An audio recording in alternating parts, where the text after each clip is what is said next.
Pour Benjamin, une partie des joueurs ne s'est pas très bien joué. Donc, ne réfléchis pas correctement. Mouge, toi qui as vu Benjamin sur BF3, était-ce un problème des autres ou est-ce que, comme le dit l'adage, le problème était entre la chaise et le clavier? Mais le problème, il vient autant des autres que de toi. Parce qu'en fait, tu peux pas rager sur Battlefield. C'est là où j'ai un peu de mal. Parce que de toute façon, tu peux rien y faire, en fait. En fait, il y a trop de joueurs. Tu peux pas influer sur la partie. Donc, en vrai, soit tu as de la chance. Tu tombes avec une équipe qui est plutôt bonne, ça coordonne, et bah du coup, tu joues et c'est cool. Soit t'as pas de chance. En fait, que tu sois le meilleur joueur du monde ou une grosse saucisse, bah là, ta partie, c'est la même, de toute façon. Explique-nous, Benjamin.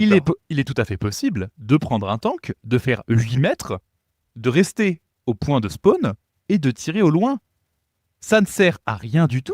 Le mec fait 2 kills dans la partie, mais il monopolise un tank. Ok, donc c'est des petits comportements comme ça qui te paraissent préjudiciables, quoi. C'est ce genre de comportement. Je pense qu'il y a beaucoup de joueurs arcade qui lancent Battlefield sur leur console et ils veulent juste se faire marrer, être dans le tank, ça les fait rire. C'est que moi, comme j'y vais avec l'idée, pour gagner, quand je vois un mec qui commence à faire, je sais pas, il commence à faire l'amour au sol au QG en chantant, je suis en mode, frérot, tu t'es trompé de jeu, tu vois, il y a un problème.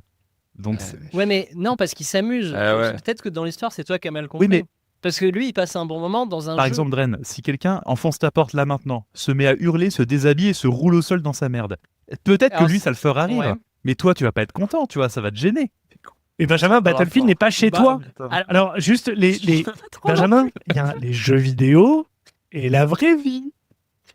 Non, mais je sais, mais... Je pense qu'il y a un moment assez hyperbolique quand même entre la comparaison de quelqu'un qui fait une intrusion chez moi et littéralement plus ou moins une agression sexuelle. Non, pas un mec qui joue pas tout à fait bien au jeu. Non, c'est l'homme de la mesure.